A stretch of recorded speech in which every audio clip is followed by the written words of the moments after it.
यो YouTube, आपका मेरे channel में स्वागत है।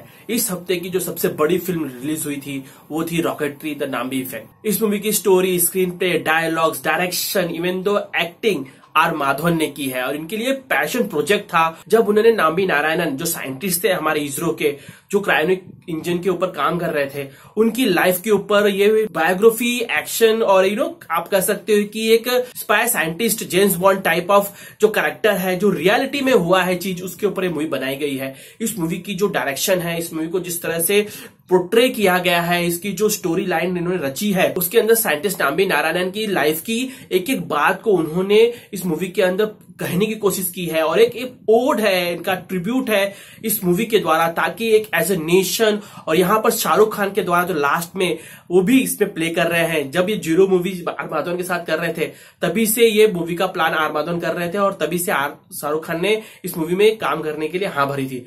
वो इस मूवी के अंदर पूरे एज ए नेशन की तरफ से ये एक जब लास्ट में जो सीन है जिसके अंदर आर माधवन का कैरेक्टर चेंज हो जाता है, रियल के नाम्बी नारायणन आ जाते हैं और शाहरुख खान उनसे माफी मांगता है कि पूरे देश की तरफ से मैं माफी मांग रहा हूं, ये जो कि बहुत जरूरी था। ये एक क्लोजर जो लास्ट में दिया है, मुझे बहुत पसंद आया मूवी के अंदर। इस मूवी के अंदर जो स्टार्टिंग में दिखाया गया है कि किस तरह से इनका एक हंसता खिलता परिवार था। नाम्बी नारायण एक बहुत ही बड़े साइंटिस्ट थे, उनकी लाइफ किस तरह से अचानक बदल दी गई, उनके पूरे जीवन को तबाह कर दिया गया, उनको मेंटल, फिजिकल और इवन दो उनके परिवार को इतने टॉर्चर किए गए, उनको ताना कसा गया, उनको सामाजिक बहिष्कार किया गया। ये और जो उनको सपोर्ट था गवर्नमेंट की तरफ से नहीं मिला, मीडिया से नहीं मिला, ना लोगों से मिला, ना समाज से मिला। वो अकेले इस लड़ाई में खुद उन्होंने अपने देश के लिए जिस तरह से नासा की जो बहुत बड़ी एक नौकरी उनको मिली थी, उसको ठुकरा कर यदि उसको जॉब करते तो बहुत सारा पैसा मिलता है। जैसे कि हमारे भारत में ब्रेन ड्रेन होता है, बड़े बड़े साइंटिस्ट, क्रीमी लेयर यहां से निकल के चले जाते हैं नासा में। आज भी नासा की 30 से 40% की जो मेन साइंटिस्ट है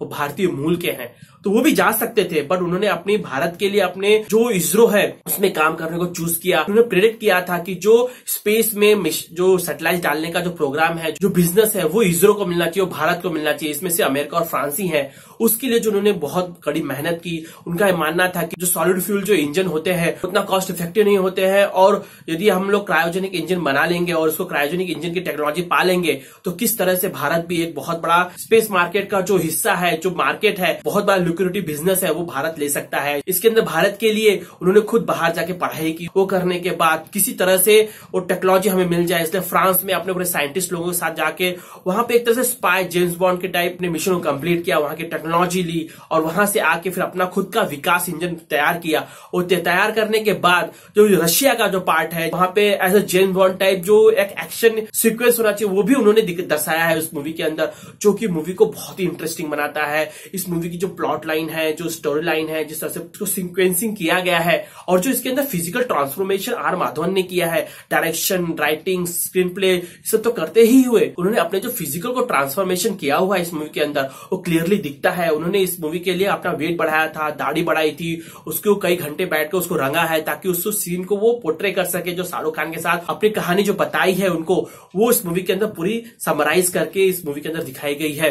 पूरी उनकी लाइफ दिखाई गई है, कैसे उनकी पत्नी को जो ट्रॉमा हुआ था, जो कि अभी भी रिकवर नहीं हो पाई है, और जो उनका एक सेंटेंस रहता है कि अपनी लास्ट सांस तक मैं लड़ते रहूंगा, यदि मेरे ईमानदार के साथ ये हो सकता है तो यदि मैं आज चुप बैठ जाऊंगा तो लोग बोलेंगे कि इसमें जरूर कुछ काला था, और इसलिए मैं चुप नहीं बैठूंगा। इस मूवी के अंदर दिखाया गया है कि किस तरह से कलेक्टिवली हमारी साइंटिस्ट कम्युनिटी है, भारत के लिए एक जी करके हमारे लिए एक से एक आविष्कार और अपनी लगन के द्वारा भारत को इस स्तर पर लेके आए हैं कि आज जो हमने एक हॉलीवुड की मूवी के एक बजट के अंदर ही मार्स मिशन करके दिखाया था, पूरी दुनिया को चौकन्ना कर दिया था, और जो स्पेस क्लब का जो दरवाजा हमने खटखटाने लगे थे, जो कार्टून आया था, उसका मुंह तोड़ जवाब हमारे मार्स मिशन ने करके दिखाया था। और आज भारत का हिस्सा पूरी दुनिया में बढ़ते ही जा रहा है, जो कमर्शियल सैटेलाइट को स्पेस पे भेजने का जो बिजनेस है उसके अंदर। तो डेफिनेटली ये मूवी वर्थ है, अपने परिवार के साथ जाके देखिए। ये बच्चों के लिए, बूढ़ों के लिए, जवानों के लिए, सबके लिए है, बच्चों के लिए स्पेशली है। यदि कोई मूवी देखकर इंस्पायर होता है और डिस्करेज नहीं होता है, यदि कोई आपके ऊपर लांछन लगाता है, तो आपको ट्रुथ नेल के साथ उसके भिड़ना चाहिए।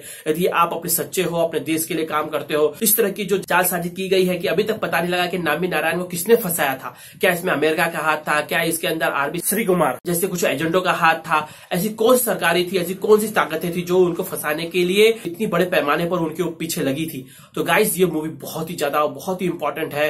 ये मूवी को मैं कह सकता हूं नथिंग शॉर्ट ऑफ न सिंसियर अटेम्प्ट कि इतनी मास्टरफुल वे से इस मूवी को कहा गया है। इस मूवी को मैं जितना प्रेज करूं उतना कम है। इस मूवी के लिए आर माधवन को मैं अपने तरफ से एक हार्टिएस्ट कांग्रेचुलेशन देना चाहता हूं कि उन्होंने जिस तरह से एफर्ट दिखाया, ये पैशन प्रोजेक्ट दिखता है, उनकी ये एफर्ट दिखती है, जिस तरह से उन्होंने अपने आप को फिजिकली ट्रांसफॉर्म किया है इस मूवी के अंदर दिखता है। उस तरह नहीं कि जो अक्षय कुमार पृथ्वीराज के अंदर सुकड़ा देह लेकर आ गए थे, 3 महीने के अंदर मूवी करके चले गए थे, उस तरह का एफर्ट नहीं है। बहुत मूवी में एफर्ट दिखता है। मूवी को सराहना बहुत जरूरी है, मूवी को हिट करना बहुत जरूरी है। इस मूवी का जो रेटिंग है आउट ऑफ 10 8 है।